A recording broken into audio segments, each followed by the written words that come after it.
ምክትል ጠቅላይ ሚኒስትሩ አቶ ተመስገን ጥሩነህ ከጃርቶችና ቀበሮች ጠብቁን ብለዋል። ሌላኛው ያገዛዙ ባለስልጣን ደግሞ አብይን ማግኘት መታደል ነው፣ መሪ አተን ነበር ሲሉ ተደምጧል። አቶ አገኘሁ ተሻገር በበኩላቸው ከመበታተን አዳነን ሲሉ ነው የተናገሩት። ይህንን የተመለከተ ሪፖርት አለን። በአማራ ክልል የድሮን ጥቃቱ ቀጥሏል። ከብር ሸለቆ ወታደራዊ ማሰልጠኛ ቅርብ ርቀት በተደረገ ውጊያ ሰዎች ተገድለዋል። በክልሉ ርዕሰ መዲና ባህር ዳር ደግሞ ስብሰባዎች ሲከናወኑ ውለዋል። ሰሙታላችሁ። ፕሬዝዳንት ኢሳያስ አፈወርቂ በጦርነት ዋዜማ ላይ ወደምትገኘው ሀገር ልዩ መልእክት ልከዋል። በሌላ በኩል ሻዕቢያ አሁንም ለኢትዮጵያ ፖለቲከኞች የሚሰጠው ምላሽ እንደቀጠለ ነው። ተጨማሪውን ይዘናል።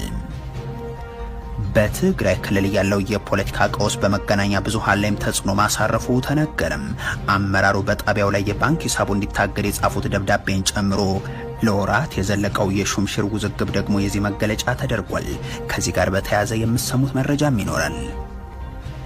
የብልጽግናው መንግስት አስሯቸው የቆዩትና በሽብር ወንጀል የተከሰሱ ሰዎች ላይ ፍርድ ቤቱ ፍርድ አስተላለፈም። ከአማራ ክልል የጸጥታ መደፍረስ ጋር በተገናኘ በሽብር ወንጀል የተከሰሱ የተባሉ 13 ተጠርጣሪዎች ላይም ከ4 ዓመት እስከ 6 ዓመት ድረስ እስር መተላለፉን የተነገረው ሌላኛው መረጃችን ነው። ሩሲያ ሆነ ብላ የራሷን ግድብ አወደመች። ይህ በእንዲህ እንዳለ የሩሲያው ፕሬዝዳንት ቭላዲሚር ፑቲን እድሜያቸው ከ18 እስከ 30 ለሚሆኑ 160 ሺህ ወንዶች ምክትል ጠቅላይ ሚኒስትሩ አቶ ተመስገን ጥሩነህ ከጃርቶችና ቀበሮች ጠብቁን ብለዋል። ሌላኛው ያገዛዙ ባለስልጣን ደግሞ አብይን ማግኘት መታደል ነው፣ መሪ አተን ነበር ሲሉ ተደምጧል። አቶ አገኘሁ ተሻገር በበኩላቸው ከመበታተን አዳነን ሲሉ ነው የተናገሩት። ኢትዮጵያኖች ሲመኙት የነበረው የኢትዮጵያኖች ምኞት እውን የሆነበት ቀን ነው። አለሙ ስሜ የተባሉት የብልጽግና አውሮፕላን ተሳፋሪ የኢትዮጵያ ሕዝብ ምኞቱ የተሳካው ባለፉት 7 ዓመታት ነው ይላሉ።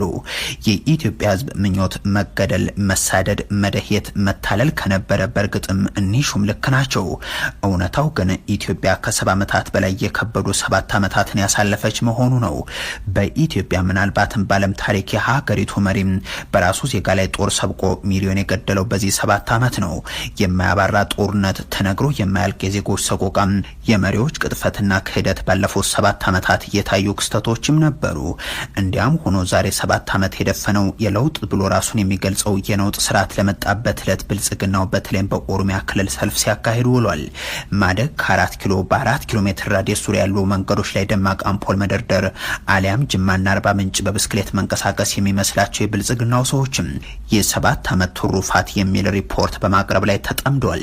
ምክትል ጠቅላይ ሚኒስትሩ አቶ ተመስገን ጥሩነህ ደግሞ ቀዳሚው ናቸው። ዛሬና ትናንትን ጨምሮ የመጡበት አካባቢ በድምሩ ከ50 በላይ የሚሆኑ ዜጎች በድሮንና በላኳቸው ወታደሮች ቢገደሉም እኒሹም ግን መጋቢት 24 በታሪካችን ልዩ ቀናት ሲሉ ነው የሚገልጹት። በእርግጥ አንዳንዶች ይህ ዕለት የህዳሴው ግድብ የመሰረት ድንጋይ የተቀመጠበት ዕለት ባይሆን በጥቁር መዝገብ መመዝገቡ አይቀርም ነበር ሲሉ መደመጣቸውም ከዚህ በመነሳት ነው። ምክትል ጠቅላይ ሚኒስትሩ ግን ያመጣልናቸውን ፍሬ እንዳይጠፋም ከጃርቶችና ከቀበሮች ጠብቁ ይላሉ። ምሳሌዎቹ ሁሉ የእንስሳት የሆነው የብልጽግናው አገዛዝ የ7 ዓመት ትሩፋትን ሊናገሩ ብቅ ያሉት ሌላኛው ሹም ደግሞ በአዲስ አበባ የእንስሳት ትራንስፖርትን ትሩፋት አድርገው ሲሰሩ የከረሙት አለሙ ስሜ ናቸው። ህዝብ አጣን እንጂ መሪ ማግኝተን ነበር የሚለውን ምሁራዊ ትንተና አሳድገው አብይን ያገኘ ህዝብ እድለኛ ነው ሲሉም ተሰምተዋል። ኢትዮጵያ በታደለችው መሪ ነው እንጂ ተከታዮቹማ በፊትም ነበሩ። ችግሩ የመሪ ነው፣ መሪ ነው የሚመራው። መጋቢት 24 2010ን ልዩ የሚያደርገው የኢትዮጵያ የዘመናት ጥያቄ የመሪነት ጥያቄ የትክክለኛ መሪነት ጥያቄ መልስ ስላገኘ ነው። ሆኖ ያለውን ሆኖ ቃሉን ሆኖ የሚኖር መሪ ስላገኘች ነው። ሐሳብ አለው፣ ቃል ያለው ብልጽግናና ፕሬዝዳንቱ አብይ አህመድ እንደዚሁም የሚያገለግሏቸው እነዚህ ሹማምንት ከዓመታት በኋላ ታሪክ የሚዘክራቸው በተከሏቸው ዘንባባዎች በሚያብለጨልጩ የመንገድ መብራቶች እንደማይሆኑም ነው። ታሪክ ሲያነሳቸው የሚኖረው ሚሊዮን ገዳይ መሪዎች እያለ እንደሆነ እነርሱም ያጡታል ተብሎ አይጠበቅም። የዚህ አገዛዝ አማካሪ ዳንኤል ክብረት ግን ከዚህ የተለየ ሐሳብ አላቸው። የ66ቱ የስጋ መንፈስ ልጆች ጫካውን ለመግደልና ለመድፈር ይፈልጉታል። ከነፍጥ ውጭ ሌላ አማራጭ ሐሳብ ስለማይታያቸውም ጫካውን መርጧል። እኛ ደግሞ ጫካውን ለአረንጓዴ አሻራ ነው የምንፈልገው ሲሉ ይገልጻሉ። ሌላኛው የብልጽግናው አገልጋይ አገኘው ተሻገርም ይቀጥላሉ። ኢትዮጵያ ከመበታተን የዳነችው በአብይ አህመድ መምጣት ምክንያት ነው ሲሉም በተወካዮች ምክር ቤት በተደረገ የፓናል ውይይት ላይ ተደምጧል። የመከላከያ ሰራዊቱን ስልጣን ማጽኛም፣ የሀገሪቱን የቆየ ጥሪት ጦር መሳሪያ መሸመቻ፣ ወጣቶችን የጦርነት ስራ አጥነትና ስደት እጣ ፈንታ የሰጠው ብልጽግና በየአዳራሹ ለ7 ዓመት ንግስናው ድግስ ጥሏል። በአማራ ክልል የድሮን ጥቃቱ ቀጥሏል። ከብር ሸለቆ ወታደራዊ ማሰልጠኛ ቅርብ ርቀት በተደረገው ውጊያ ሰዎች ተገድለዋል። በክልሉ ርዕሰ መዲና ባህር ዳር ደግሞ ስብሰባዎች ሲከናወኑ ውለዋል። ላለፉት ሳምንታት በመጠን የመቀነስ አዝማሚያ አሳይተው የነበሩ የድሮን ጥቃቶች እንደገና በተለይም ባለፉት 2 ቀናት ሲፈጸሙ ተስተውሏል። ትናንት በማዕከላዊ ጎንደር ኪንፋዝ በገላ ተብሎ በሚጠራው ወረዳ መቀመጫ ስላሬ የድሮን ጥቃት ተፈጽሞ ሰዎች መገደላቸው መዘገቡ ይታወሳል። ዛሬ ደግሞ በደቡብ ጎንደር ዞን እስቴ መካነ ኢየሱስ አቅራቢያም አስመራ ተብሎ በሚጠራው መንደር በተፈጸመ የድሮን ጥቃት በተመሳሳይ ሰዎች ለህልፈተ ህይወት ተዳርጓል። በዚህ ጥቃት ህጻናትና ታዳጊዎች ጭምር ሰለባዎች ስለመሆናቸው ነው ለጉዳዩ ቅርበት ያላቸው ምንጮች የሚገልጹት። እያንዳንዱ የሚተኮስ ድሮን ፈርመው የሚፈጽሙት ስለመሆኑና ለዚህም ተጠያቂ ነት እንዳለ የብልጽግናው ሹማምንት መናገራቸውም አይዘነጋም። ድሮን በሲቹዌሽኑም ተቀምጦ እያንዳንዱ ታርጌት ይሄ ከሆነ ታርጌት ከታየ በኋላ ፓይለቱ ለዘመቻ መኮንን ጥያቄ አቅርቦለት በእያንዳንዷ ታርጌት ተፈርሞ ነው። ከፈለገ የተከበረው ምክር ቤት ማየት ይችላል። በተኮስነው ሚሳኤል ወይም ጥይት ልክ ፊርማ አለ። ለእያንዳንዷ ታርጌት ኃላፊነት ይወሰዳል። ዝም ብሎ የአቡሰጥ የሚሊሻ ጫወታ አይደለም። ጠቅላይ ሚኒስትሩ በዚህ ንግግራቸው መሰረት በድሮን የሚገደሉ የ3 ዓመትም የ83 ዓመትም ሰላማዊ ዜጎች ጉዳይ ላይ ኃላፊነት ወስደው ተጠያቂ ይሆናሉ እንደማለት ነው። የብልጽግናው ፕሬዝዳንት ይህንን ቢሉም ቅሉ ፊልድ ማርሻል ብርሃኑ ጁላ ደግሞ ተቀላቅሎ ያገኘነውን በሙሉ በድሮን እንገድላለን ሲሉ መናገራቸው የሚዘነጋ አይሆንም። ሰላማዊ ሰው ነው የሚባለው ራሱ የጽንፈኛው ጋር ይደባለቅና የጽንፈኛው ድግስ ይበላና አብሮ ሊመታች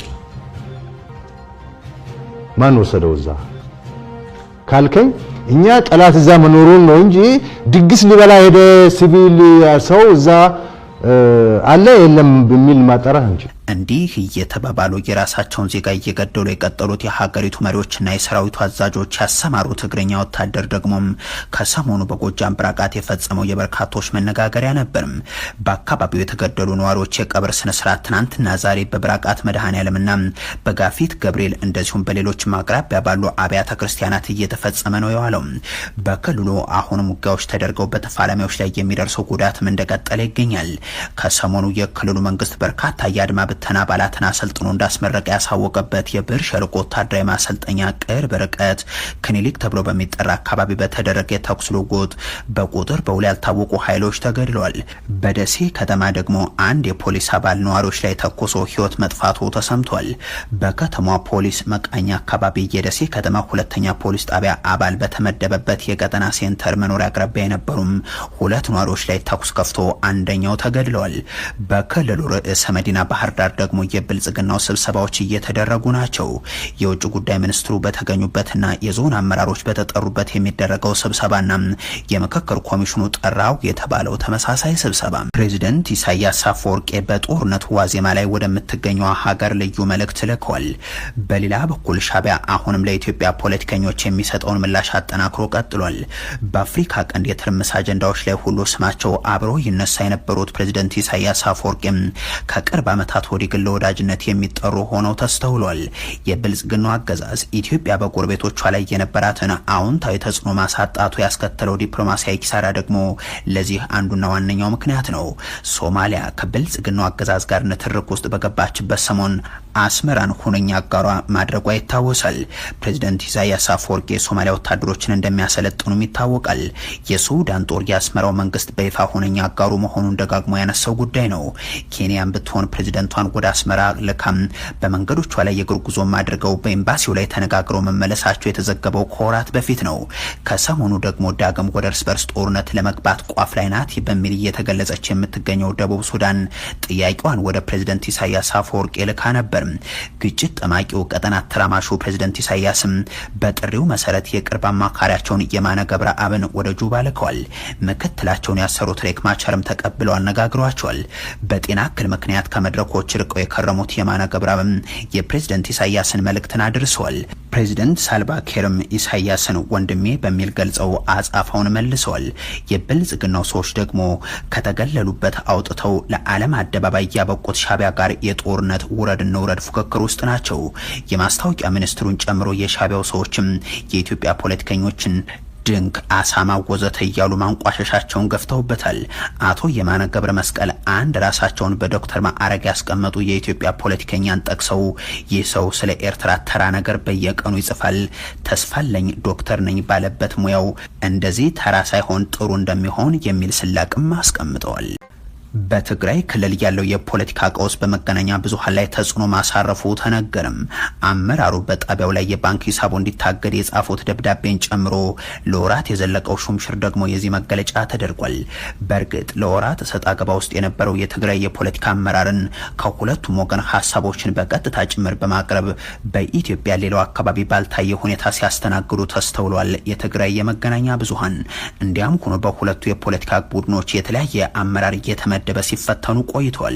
ቲክባህ ባለፉት 3 ሳምንታት በጊዜ አስተዳደሩ ስር በነበሩ 3 ሚዲያዎች ማለትም የትግራይ ቴሌቪዥንና ሬዲዮ፣ ድምጽ ወያኔ ቴሌቪዥንና ሬዲዮ እንደዚሁም 104.4 የመቀለ ኤፍኤም ለውጦች ተከስተዋል ይላል። ከለውጦቹ አንዱ የጊዜ አስተዳደሩ ፕሬዝዳንት አቶ ጌታቸው ረዳም ወደ አዲስ አበባ በመሄድ ለብልጽግና የመገናኛ ብዙሃንና ለግል ሚዲያዎች የሰጡት ጋዜጣዊ መግለጫን እንደዚሁም መጋቢት 22 በግል የማህበራዊ ትስስር ገጻቸው ያሰራጩትን መጋቢት 23 በሳቸው ስም መራው ህዋት ያወጣውን መግለጫ እነዚህ 3 የክልሉ የመገናኛ ብዙሃን እንዳላስተናገዱት ያወሳል። በድምጽ ወያነ ትግራይ ቴሌቪዥንና ሬዲዮ በግልጽ የተደረገ የአመራር ለውጥ ግን አልተስተዋለም ብሏል። በቀድሞ የኢትዮጵያ ብሮድካስት ባለስልጣን የሚዲያ ፍቃድ አግኝቶም በመቀለ ከተማ አስተዳደር ስር እንደሚተዳደር የሚነገርለት 104.4 የመቀለ ኤፍኤም ደግሞ እኔ ነኝ ስራ አስኪያጅ የሚል ንትርክ ከተነሳበት መቆየቱም ይታወቃል። የፕሬዝዳንት አቶ ጌታቸው ረዳ ከመቀለ ከተማ መውጣትን ተከትሎም አቶ ዘመንፈስ ቅዱስ ፍሳ በቆዩት የኤፍኤም ጣቢያው ስራ አስኪያጅ ሀለፎም ነራ ቦታ ገብተው እንዲይዙት መደረጋቸው ይታወሳል። አሁንም እኔ ነኝ ህጋዊ ስራ አስኪያጅ የሚሉት አቶ ሀለፎም ደግሞ የኤፍኤም ጣቢያው የባንክ ሂሳብ እንዲዘጋ ለኢትዮጵያ ፌደራል ፖሊስ መስሪያ ቤት የድርጅቱን ማህተም በመጠቀም የጻፉትም ያን ተከትሎ ነው። መጋቢት 16 በጻፉት የይታገድልኝ ጥያቄም እሳቸው የሬዲዮ ጣቢያው ህጋዊ ስራ አስኪያጅ መሆናቸውን በመጥቀስ የሚዲያው ፈራሚዎች እንዳይቀየሩ በማሳሰብ ከእውቅናቸው ውጭ ማንኛውም የገንዘብ እንቅስቃሴ እንዳይኖር ይታገድልኝ ሲሉም ነበር የገለጹት። የፖለቲካ ሽኩቻው በሚዲያ አመራሮች መካከል የፈጠረውን ሰጣ ገባና መካሰስን ተከትሎ ጉዳዩ በህግ የተያዘ ስለመሆኑ ደግሞ የጣቢያው ያሁኑ አመራር ይገልጻሉ። የሆነ ሆኖ የፖለቲካ ልዩነቱ በበርካታ መስኮች በትግራይ ክልል ተጽዕኖ እንዳሳደረው ሁሉም የመገናኛ ብዙሃንም በዚህ ተጽዕኖ ስር መውደቃቸው አልቀረም። የብልጽግናው መንግስት አስሯቸው የቆዩና በሽብር ወንጀል የተከሰሱ ሰዎች ላይ ፍርድ ቤቱ ፍርድ አስተላለፈም። ከአማራ ክልል የጸጥታ መደፍረስ ጋር በተገናኘ በሽብር ወንጀል የተከሰሱ የተባሉ 13 ተጠርጣሪዎች ላይ ከ4 ዓመት እስከ 6 ዓመት እስራት መተላለፉ ነው የተነገረው። በነመላክ ምሳሌ መዝገብ በሽብር ወንጀል ተጠርጥረው ለ2 ዓመት ያክል በህግ ቁጥጥር ስር ሆነው በፍርድ ቤት ሲከራከሩ ቆይቷል። የፌዴራሉ ከፍተኛ ፍርድ ቤት ልደታ ምድብ የህገ መንግስትና የሽብር ወንጀል ጉዳዮች ችሎት ትናንት ባስቻለው ችሎትም ከፊሎቹን በ6 ዓመት የተወሰኑትን በ5 ዓመት ከ6 ወር አንዳንዶቹን በ4 ዓመት ከ10 ወር በ4 ዓመት ከ5 ወርና በ4 ዓመት እስራት ቀጥተዋል። ትናንት በችሎቱ ውሳኔ የተሰጣቸው እስረኞቹ በተያዙ ሰሞን ደብዛቸው ጠፍቶም ከአንድ ወር በኋላ የፌዴራል ፖሊስ በገላኔ የኦሮሚያ ልዩ ኃይል ካምፕ ውስጥ አሰቃቂ ድርጊት ሲፈጽምባቸው መገኘቱ በወቅቱ አነጋጋሪ ዜና ሆኖ እንደነበር ይታወሳል። በዛን ወቅት በተለይም አሁን በገደብ እንድትለቀቅ የተደረገችው ወይዘሮ ቅድስት ከበደ የተባለችው ተጠርጣሪም በምርመራ ላይ በደረሰባት ድብደባ ጽንስ ማስወረዷም በፍርድ ቤት ቀርቦ መነጋገሪያ እንደነበር የሚዘነጋ አይሆንም። በአሁኑ ወቅትም የፓርላማ አባላትና ጋዜጠኞችን ጨምሮ የሽብር ወንጀል ክስ በመመስረት በተለይም ከአማራ ክልል ችግር ጋር አያይዞም ፍርድ ቤት እያመላለስ እንደሚገኝ የሚታወቅ ነው። ሩሲያ ሆነ ብላ የራሷን ግድብ አወደመች። ይህ በእንዲህ እንዳለ ፑቲን ለአዳዲስ ምልምሎች በሩሲያ በሩሲያ ታሪክ ትልቁ የተባለውን ወታደራዊ ጥሪ አድርጓል። ሩሲያ በዩክሬን ድንበር አቅራቢያ የሚገኘውን የራሷን ግድብ ማውደሟ ተሰምቷል። ሩሲያ ግድቡን ያወደመችው የዩክሬን ብረት ለበስ ተሽከርካሪዎች ለማገድ ነው ምን የተባለው። የጀርመን የዜና አገልግሎት እንደዘገበው ከሆነ ሩሲያ ግድቡን የደረመሰችው 3 ቶን ይመዝናል በተባለ የጦር አውሮፕላን ቦምብ ነው። ግድቡ ከዩክሬን ድንበር በጥቂት ኪሎ ሜትሮች ርቀት በምትገኘው ፖፖቭካ በተባለች መንደር አቅራቢያ ነው። ዩክሬን በቤሎግሮድ ዞን የማጥቃት እርምጃዋን እያጠናከረች እንደሆነ መረጃዎች ያሳያሉ። የዩክሬን ጦር ግን በጉዳዩ ላይ እስካሁን ያለው ነገር የለም። ይህ በእንዲህ እንዳለ የሩሲያው ፕሬዝዳንት ቭላዲሚር ፑቲን እድሜያቸው ከ18 እስከ 30 ለሚሆኑ 160 ወንዶች ወታደራዊ ጥሪ አድርገዋል። ይህ ከአውሮፓውያኑ 2011 ወዲህ የመጀመሪያው ሲሆን ሀገሪቱ ወታደራዊ ኃይሏን ለማስፋፋት ቆርጣ መነሳቷን ያሳያል ተብሏል። በጸደይ ወቅት የሚጀመረው ወታደራዊ ስልጠና ለአንድ ዓመት የሚቆይ ሲሆን ፑቲን ከወራት በፊት የወታደሮቻቸው ቁጥር ከ2.3 ሚሊዮን በላይ መድረስ እንዳለበት ተናግረው ነበር። አክለውም በተጠንቀቅ የሚጠባበቁ ወታደሮች ቁጥር 1.5 ሚሊዮን ማድረስ እንደሚፈልጉ አሳውቋል። ይህ ማለት በሚቀጥሉት 3 ዓመታት የሩሲያ ወታደር ቁጥር በ180 ሺህ ይጨምራል ማለትም ይሆናል። አሜሪካ በዩክሬን ያለውን ጦርነት እንዲቋጭ ሙከራ እያደረገች ባለችበት በዚህ ወቅት ነው ሩሲያ አዳዲስ ምልመሎች ለመመዝገብ ጥሪ ያቀረበችው። ባሳለፍነው ማክሰኞ ሩሲያ በሄርሶን ከተማ በሚገኝ የኃይል ማመንጫ ላይ ባደረሰችው ጥቃት 45000 ሰዎች ያለ ኤሌክትሪክ ኃይል እንዲቀሩ መደረጋቸውን ዩክሬን ገልጻለች። ምንም እንኳን ሩሲያ ሙሉ በሙሉ የተኩስ አቁም ይደረግ የሚለውን ባትቀበለውም የኃይል ማመንጫዎችን ላለመምታት ግን ተስማምታ እንደነበርም ይታወቃል። ሩሲያ ባለፈው ዓመትም በተመሳሳይ ወቅት 150 ሺህ ምልምል ወታደሮች ምዝገባ ማድረጓም የሚታወስ ነው። ከዚህ ቀደም የወታደሮች ምልመላ እድሜ ገደብ 27 የነበረ ቢሆንም ይህ የእድሜ ገደብ 30 እንዲሆን ከተደረገ በኋላ በርካታ ሰዎች እየተመዘገቡ ናቸው። የምዝገባ ጥሪው የሚካሄደው ደግሞ በፖስታና በመንግስት ድረገጽ አማካኝነት ነው። እንዲያም ሆኖ በርካታ ሩሲያውያን ወታደራዊ ግዴታውን ላለመወጣት አማራጭ የሲቪል ስራ መውሰድ መጀመራቸው ነው እየተገለጸ ያለው።